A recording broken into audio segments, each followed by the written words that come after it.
ಉದ್ಘಾಟಿಸಿದರು. ಅದೇ ರೀತಿಯಾಗಿ ನಮ್ಮ ಜನಪ್ರಿಯ ಶಾಸಕರಾದಂಥ ರಾಜಾ ವೇಣುಗೋಪಾಲ್ ನಾಯ್ಕ ಅವರು ಮೊನ್ನೆ ಬಿಲ್ಡಿಂಗ್ನ ಉದ್ಘಾಟನೆ ಗುದ್ಲಿ ಪೂಜೆ ಮಾಡಿದರು. ಅವರಿಗೆ ನಾನು ನನ್ನ ತುಂಬ ಧನ್ಯವಾದಗಳು.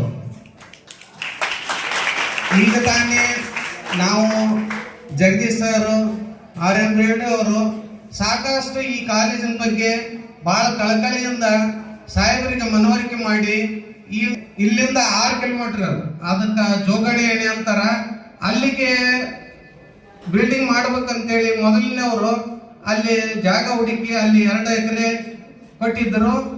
ನಾವು ಶಾಸಕರಿಗೆ ಮನವರಿಕೆ ಮಾಡಿ ಸರ್ ಇಲ್ಲಿಂದ 6 ಕಿಲೋಮೀಟರ್ ಆಗ್ತದೆ, ನಮ್ಮ ವಿದ್ಯಾರ್ಥಿನಿಯರಿಗೆ ಅದು ಮೇಲಾಗಿ ವಿದ್ಯಾರ್ಥಿನಿಯರಿಗೆ ಬಹಳ ತೊಂದರೆ ಆಗ್ತದ, ಬೇಡ ಸರ್ ನಾವು ಎಲ್ಲಾದರೂ ನಾವು ಜಾಗ ಹುಡುಕಾಡ್ತೀವಿ, ಇಲ್ಲೇ ಮಾಡೋಣ ಅಂತ ಹೇಳಿ ನಮ್ಮ ಶಾಸಕರು ಕನ್ವರ್ಟ್ ಮಾಡಿ ನಾವು ನಮ್ಮ PU ಕಾಲೇಜಿನಲ್ಲಿ ಅಲ್ಲಿ ಮ್ಯಾಪ್ ಇತ್ತು, ನಾವು RN ರೆಡ್ಡಿ ಅವರು ಸೇರಿ ಶಾಸಕರಿಗೆ ಮನವರಿಕೆ ಮಾಡಿ ಮೊನ್ನೆ ತಾನೇ ಗುದ್ಲಿ ಪೂಜೆ ಮಾಡಿದ್ದೀವಿ. ಅದೇ ರೀತಿ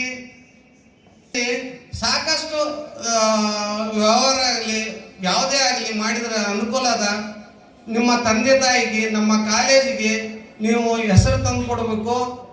ಮೇಲಾಗಿ ಈಗ ಒಬ್ಬ ವಿದ್ಯಾರ್ಥಿ ಹೇಳಿದ, ಮುಖ್ಯವಾಗಿ ಆಟ ಪಾಠಕ್ಕಿಂತಲೂ ಧ್ಯಾನ ಯೋಗ ಅಳವಡಿಸಿಕೊಂಡ್ರೆ ನಿಮ್ಮ ನೆನಪಿನ ಶಕ್ತಿ ಹೆಚ್ಚಾಗ್ತದ ಮತ್ತು ನಿಮಗೆ ವಿದ್ಯಾಭ್ಯಾಸ ಮಾಡ್ಲಿಕ್ಕೂ ಅನುಕೂಲ ಆಗ್ತದೆ ಅಂತ ಹೇಳಿ ನನಗೆ ಕಳೆದ 7 ವರ್ಷದಿಂದ ಈ ಕಾಲೇಜಿನಲ್ಲಿ ಸುಮಾರು 1 ವರ್ಷದವರೆಗೆ ನಾನು ನೋಡಲ್ ಅಧಿಕಾರಿಯಾಗಿ ಕಾರ್ಯನಿರ್ವಹಿಸಿದ್ದೇನೆ. ಈ ಕಾಲೇಜ್ ಬಗ್ಗೆ ಬಹಳಷ್ಟು ಅಭಿಮಾನ ಇದೆ. ಯಾಕಂತಾರೆ ಈ ಕಾಲೇಜಿನಲ್ಲಿ ಯಾವಾಗೋ ಈ ಕಾಲೇಜಿಗೆ ಬಿಟ್ರೆ ಈ ಕಾಲೇಜಿನಲ್ಲಿರ್ತಕ್ಕಂಥ ಎಲ್ಲಾ ಉಪನ್ಯಾಸಕ ಮಿತ್ರರು, ಎಲ್ಲ ವಿದ್ಯಾರ್ಥಿನಿಯರು ಬಹಳ ವಂಡರ್ಫುಲ್ ಆಗಿದ್ದಾರೆ.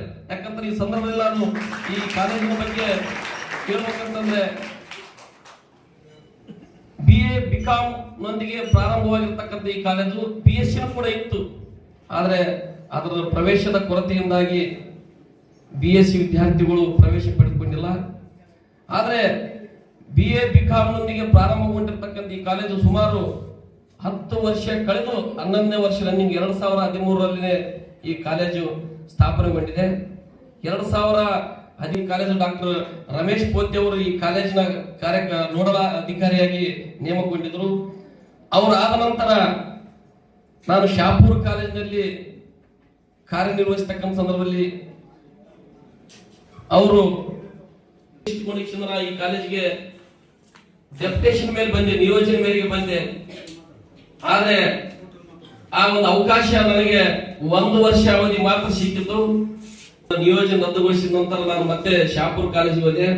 ಅಲ್ಲಿಂದ ಇಲ್ಲಿವರೆಗೆ ಅವರು ಮತ್ತೆ ಹಿಂದೆ ನಮ್ಮ ಇವರು ಚನ್ನಬಸ ಹಿರೇಮಠ ಸರ್ ಅವರಿದ್ರು. ಅವರು ಕೂಡ ನಮ್ಮ ಗುರುಗಳು.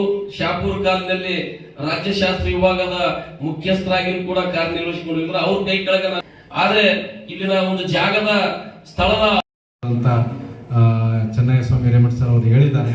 ಯಾಕೆ ನಾವು ಯಾರು ಇಲ್ಲಿ ಶಾಶ್ವತ ಅಲ್ಲ. ಒಂದಿಲ್ಲ ಒಂದಿನ ನಾವು ಮತ್ತೆ ಒಂದು ಕಾಲೇಜಿಗೆ ವರ್ಗಾವಣೆ ಆಗಬೇಕು ಅಥವಾ ವರ್ಗಾವಣೆ ಬರಬೇಕು, ಸೊ ಅದನ್ನು ನಡೆಯುತ್ತೆ. ಬಟ್ ಡಿಗ್ರಿ ಪದವಿ ಅನ್ನುವಂಥದ್ದು ಚಾವಳ್ಕರ್ ಸರ್ ಅವರು ಹೇಳಿದಂಗೆ ಏನಾದರೂ ನಾವು ಕಲೀಲೇಬೇಕು. ಪ್ರವಾಸದಲ್ಲಿ ಬುದ್ಧಿ, ಜೀವನದಲ್ಲಿ ನಂಬಿಕೆ ಇವೆರಡು ಇರಲಿಲ್ಲ ಅಂತಂದ್ರೆ ಅದು ವ್ಯರ್ಥ ಅನ್ನುವಂಥದ್ದು ಮಾತನ್ನ ಸರ್ಕಾರ ಸುಮಾರು ಸೌಲಭ್ಯಗಳನ್ನು ಕೂಡ ನಮಗೆ ನೀಡಿದ್ದಾರೆ. ಈ ಹಿನ್ನೆಲೆಯಲ್ಲಿ ಡಿಗ್ರಿ ಯೋಜನೆಗಳು, ಹಲವಾರು ಸ್ಕಾಲರ್ಶಿಪ್ಗಳು, ಅದರಲ್ಲಿ ವಿಶೇಷವಾಗಿ ನಮ್ಮ ಹುಣಸಗಿ ಕಾಲೇಜಿನಲ್ಲಿ ಒಂದು ವಿಶೇಷ ಏನಂದ್ರೆ 2016ರಿಂದ ನಾ ಕಾಲೇಜ್